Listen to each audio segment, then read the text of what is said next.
everyone, I'm Alli, and today we are doing some IKEA hacks. We'll be taking some affordable IKEA items and transforming them into beautiful high-end home decor. So let's get into the first project. Here's the fun part where I'm going to be butchering all of these Swedish words. I'm starting with this dragon set of boxes. You get 2 of them in one set, and I'm only going to be using the larger box and lid. First up, I wanted to add a decorative element using this bead molding. So I started by measuring, there's a little raised area on the box lid, and then marked those dimensions on the trim. Now I'm using a brand new tool in my arsenal, which is this miter box and saw. I cut each piece on a 45-degree angle so that both ends create a frame, so you made like polygon-shaped pieces. And also, don't judge me for using this saw totally wrong. This is so embarrassing. It was my first time using it, and for some reason I thought it made more sense to put the wood piece on the far side of the miter box instead of closer to the handle. I don't know, maybe this is the right way. Let me know in the comments how I'm supposed to use this. Once I struggled through getting all of the pieces cut, they turned out perfectly, just saying, and I put some wood glue on the back and then added it to the top of the box lid to create that little frame on that raised piece. Since I'm using wood glue, I decided to glue 4 wood beads to the corner of the bottom of the box, and here you see I used pretty large sized wood beads, but I decided those were way too big, so I ended up prying them off a little bit later and switching them out for a more small to medium sized wood bead, and I think those turned out looking a lot better than these huge beads here. Once the wood glue dried, I wanted to turn this into a hinged box. So I picked up this pack of 1-inch hinges. I then positioned the hinges and marked the holes with a pencil, and then used a small drill bit to add pilot holes.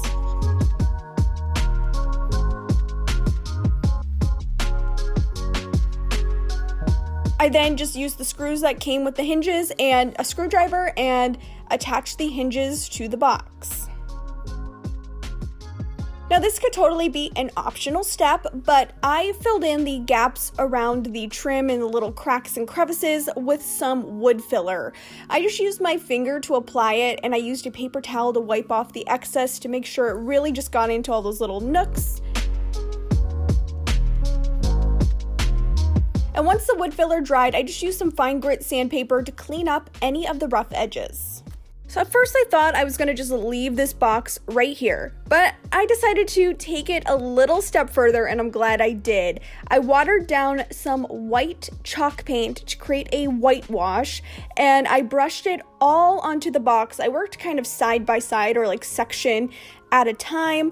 I let it soak in or set onto the wood for only a few seconds before wiping off the excess paint with a paper towel, and I just repeated these steps as necessary. I ended up, I think, doing like 2 coats of the whitewash, wiping it off right away to get my desired look.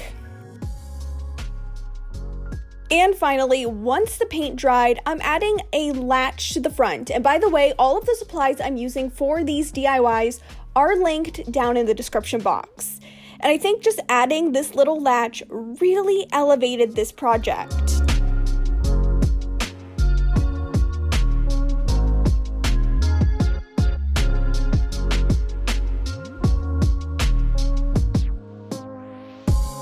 And for a final detail, since these boxes are a very thin wood, the screws pop through onto the inside. So either you can use shorter screws than what comes with all of these hardware pieces, or you could use a little hot glue to cover the screws like I did here. And I just think this looks so great. I totally transformed these basic bamboo storage boxes into a much more high-end boho looking piece.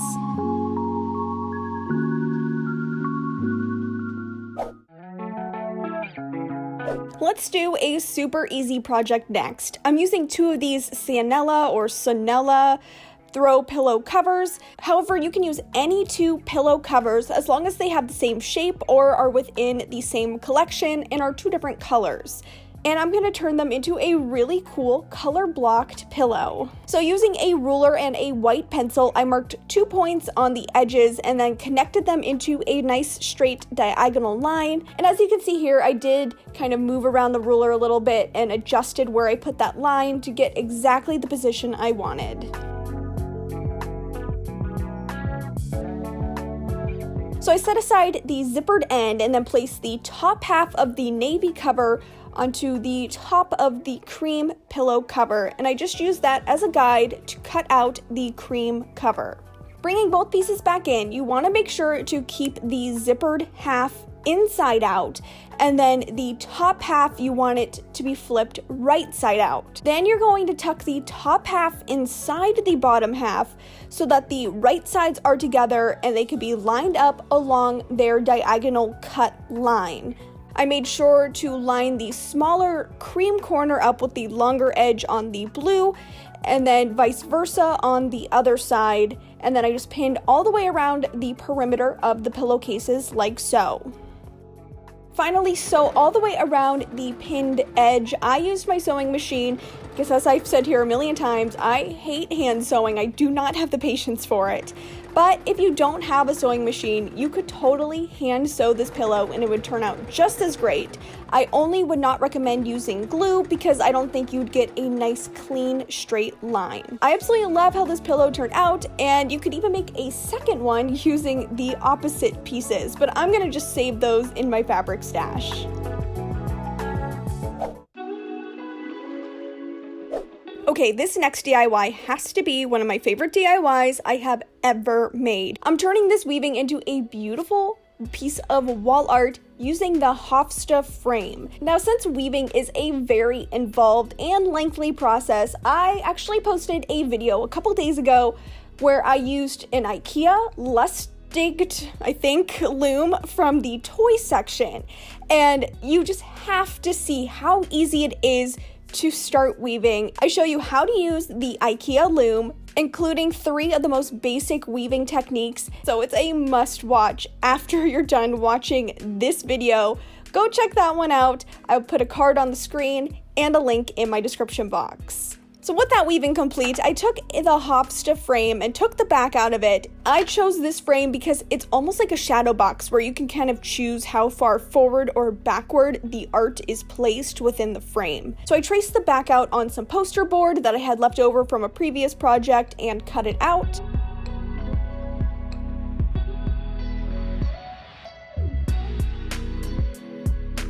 And now I'm using my most favorite, most used fabric ever. It is this duck cloth canvas. I highly recommend it. I use it in my DIYs all the time. It's so versatile.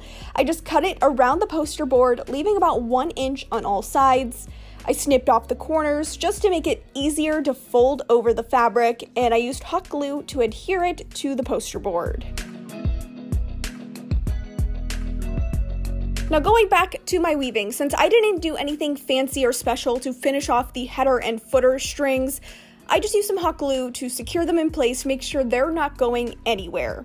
And now you can see me placing the mat board that came with the Hofstra frame onto the canvas. I am just placing that there to help me center up the weaving on the backing, and I'm attaching that weaving to the backing using hot glue.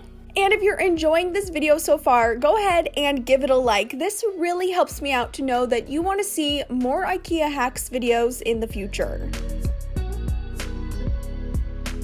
I removed the mat and then went into assembling the frame by first taking the protective cover off of the glass, placed that into the frame, placed in the frame spacer that will make sure that the weaving is in the farthest back position. And then finally, I added the back and secured it all into place. And here is the gorgeous final result. I have this hanging in my living room. It was kind of like a dream project. I wanted a framed weaving right here, and I love how it turned out. It's so good.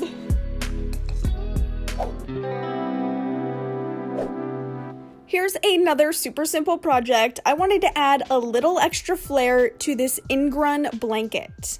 I had a lot of leftover yarn from my weaving project and decided to add a few stitches into the blanket to add a little extra color and texture. First, I used a plastic yarn needle, put the yarn through, and then just wove this blue yarn in and out of the blanket with a basic straight stitch. At first, I was going to try to make this like a perfectly straight line. I realized that's just not possible when you're working with a blanket. And then I thought, you know, this is gonna look so much cuter with that kind of homemade, kind of rough look to it where it's just not perfect. And I love the finished result when you get to see it. And once I had all of that line of yarn in, I just tied it off at the end by knotting the tail to the nearest stitch on the blanket.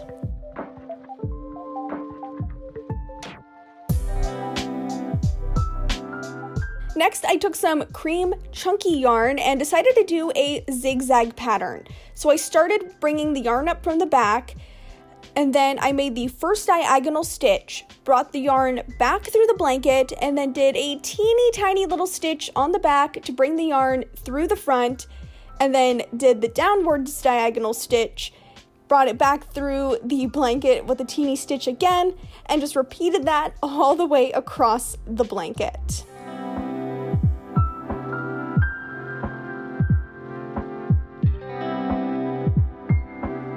I think the fun part about this DIY is you can really get creative with the types of patterns you do. I personally just did a few more rows of these types of stitches to complete this blanket.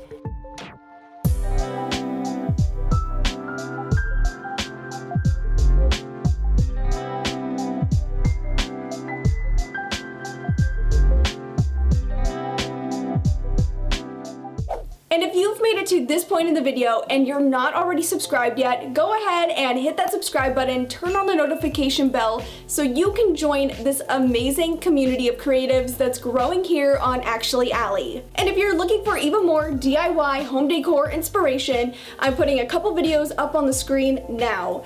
And that's all I have for you in this video. Thanks so much for watching, and I'll see you in my next one. Bye!